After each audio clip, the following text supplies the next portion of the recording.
Hey there, congratulations. Welcome to day 91 of our annual BU 365-day challenge to do one thing every day that improves us. Today we are moving on to the my fourth area and aspect of the life framework. This is the components of my life framework.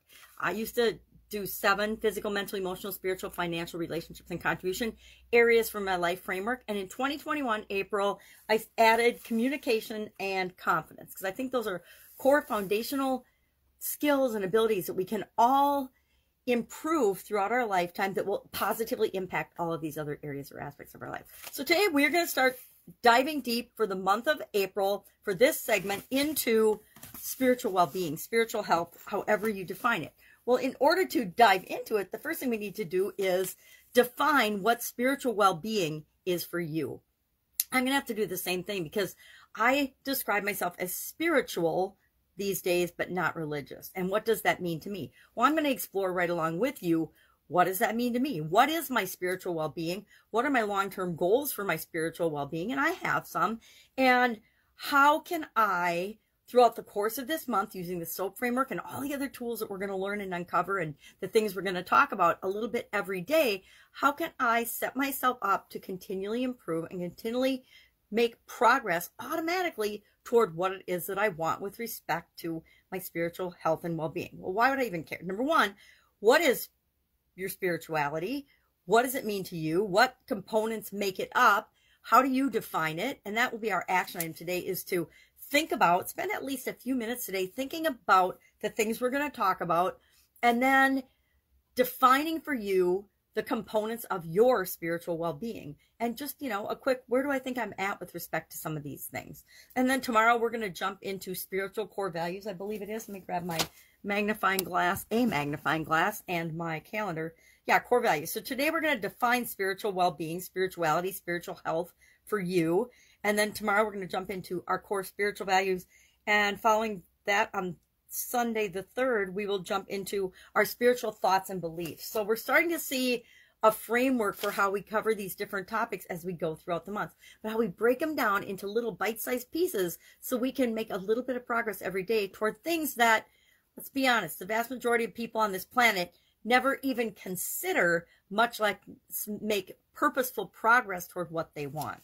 So I'm going to grab my magnifying glass and we're going to look at a couple things and a couple of notes that I took on spiritual well-being. Because I was like, okay, I have an idea of what it means to be spiritual, but not religious, or spiritual to me, but I have no idea what it means to you. And you might not even have ever considered it either. To be honest, until I was 50 years old, that's really scary to admit, but 12 years ago when I was 50 years old and had a sudden cardiac arrest, it wasn't until after that event, when I actually died, and I'm lucky to still be here, that I even considered the spiritual aspects of my life. Up until then, I had just been through automatic pilot. I was raised a Catholic. I sent my kids to Catholic school just because that's what my mom was. My mom was Catholic. My dad was, I think, Episcopalian. Very, very spiritual, not particularly religious, but very Christian. And my mom is still a wonderful practicing Catholic. And she shakes her head at me pretty much every day because I'm not anymore. So spiritual well-being. I'm just going to read this definition to you. Of course, I found it on the internet. It says the human need for meaning, purpose, and connection to something greater than ourselves. I like that. I agree with that. It's expanding a sense of purpose, meaning in life. It includes our morals, our ethics.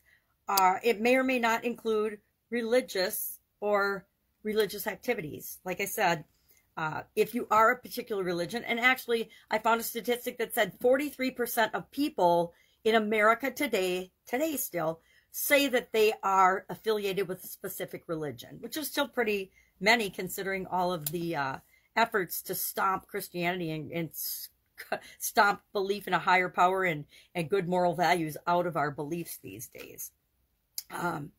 So what are some examples of spirituality, and where does it show up in our life and in our activities? In volunteering, being positive and optimistic, believing in something, believing in yourself, contributing to society, connecting with other people, feeling a sense of belonging, and practicing self-care. it's spiritual to take care of yourself. It's spiritual to take care of your mental health, your physical health, your emotional health, because it sets a good example for other people. I think that's one of the biggest things about spirituality is we're setting a positive example for other people in the world. We're living and being ourselves, and that gives other people permission to do the same thing. Benefits of spiritual well-being: having compassion, the capacity for love and forgiveness, altruism, joy, and fulfillment. Your religious faith might be included. Your values, your beliefs, your principles and morals define your spirituality. So today, again, I just want you to take a couple of minutes, and I'm going to do the same thing, to think about, what does spirituality mean to me? If I define myself and my spiritual well-being, start to draw and write out, what does spiritual well-being look like for you? And then in the comments below, just share either one thing, if you've had an aha, or if you want to share your definition of spirituality, share whatever feels comfortable and right for you. Or just share done. Hey, I did it. I considered it. Let's move on to tomorrow and see what we can do to contribute every day, because just defining it, just spending a couple minutes thinking about your spiritual well-being will positively impact your spiritual well-being. Even if you're like, I've never even considered my spirituality or my spiritual well-being before, or my religion. I've just automatically, like me until I was 50, gone along with the program that I was taught as a child, and I just kept practicing it. All right, any questions? Hit me up. Today is all about you defining what spiritual well-being is for you and the components of spiritual well-being.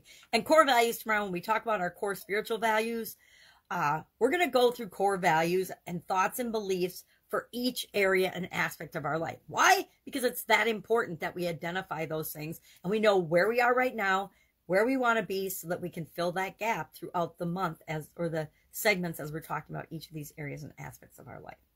Any questions? Please ask. Otherwise, I will be with you tomorrow. Have an awesome day and have fun with this. It's a fun, uplifting, spiritual activity. Have a great day.